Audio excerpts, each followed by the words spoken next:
What's up guys, Dan here. Thanks so much for joining in for another POV car video. So today, for this video, I am actually going for a coffee run before we go hiking later on this beautiful day. As you can see, I've got the top down. Hopefully the audio will be okay. It's been raining like crazy, so it's just such a blessing and makes me so happy that it's actually sunny out today.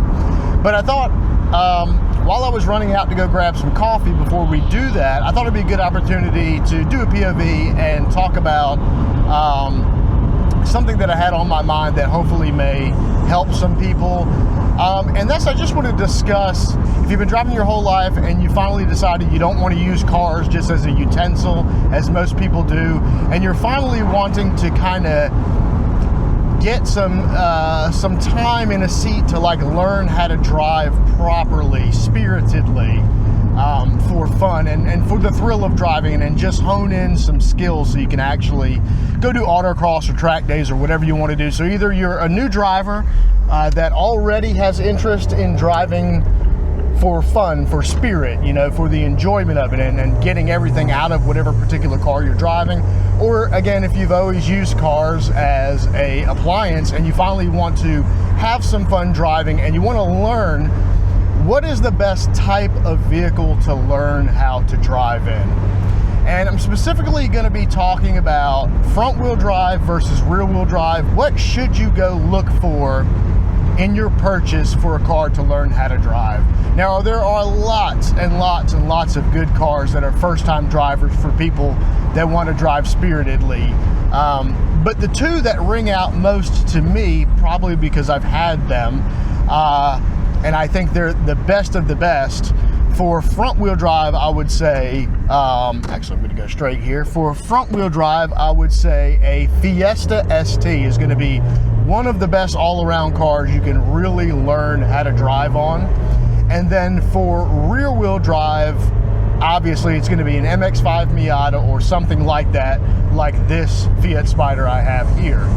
The reason why I say that those two cars in particular are the best is because they've got a reasonable, modest amount of horsepower, but it's not so much that the control of the car is going to be based on speed through straight line speed, right?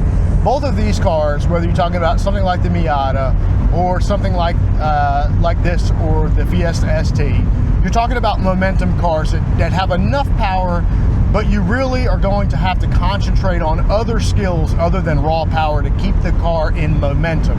They're quote-unquote momentum cars. But that's not specifically what I'm talking about here. I'm talking about what is better to start with. Should you go get a front-wheel drive car or should you go get a rear-wheel drive car? Of course, all-wheel drive is an option as well. It's typically not what I would recommend. Just by nature of having an all-wheel drive, you've got some built-in traction nannies that, yes, you can go very fast with them, but you're not going to be learning how the dynamics of a car work as well as you will with either a front-wheel drive and a rear-wheel drive. Now, if you want to talk about just safety, what is the safest route to go to learn, then I would say go with a front-wheel drive, because the front-wheel drives inherently have some understeer built into them because the drive wheels are at the front, and typically there's quite a bit more weight on the front of the car. So that's the safest route. But what I would recommend to somebody who truly wants to learn how to drive would not be the front wheel drive. My recommendation would be to get something like this or a Miata that has around, I'd say 200 horsepower or less, front engine, rear wheel drive. And there's a lot of reasons why I would say that, but the main takeaway is this.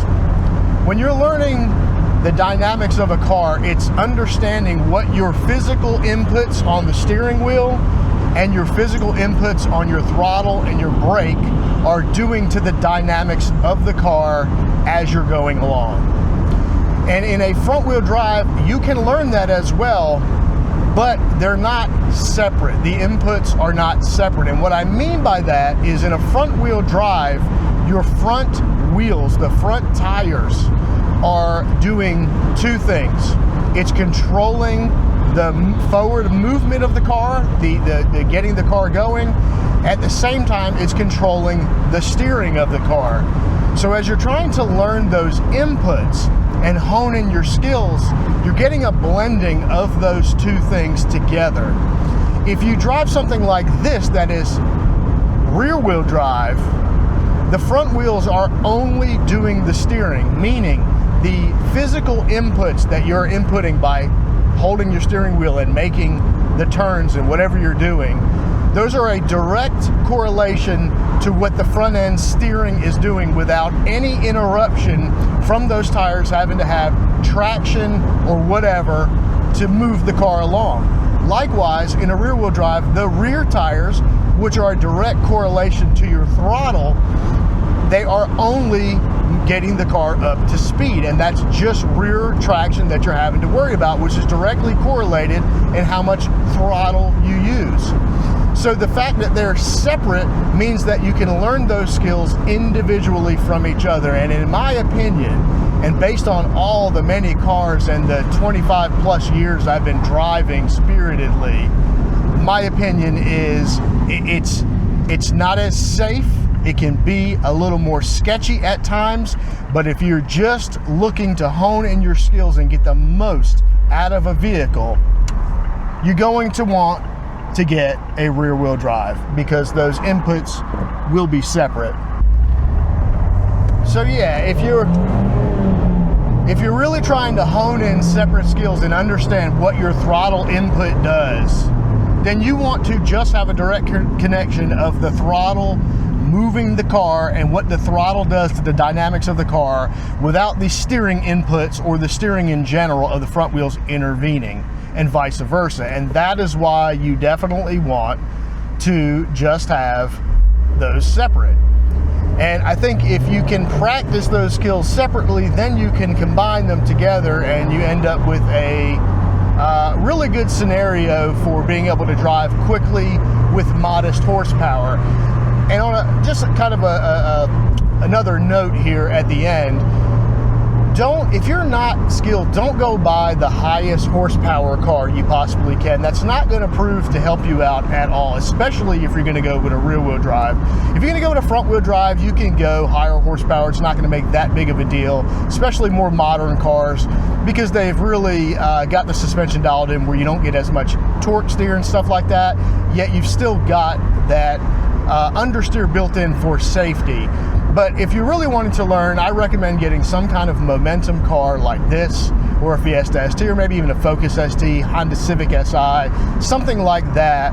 But I definitely think if you really want to learn the dynamics of driving individually, all the components, what your inputs do to the dynamics of the car as you're going along in an autocross, down a back road, on a track, whatever you're doing, I think a rear wheel drive is the way to go just because of the separation of the inputs.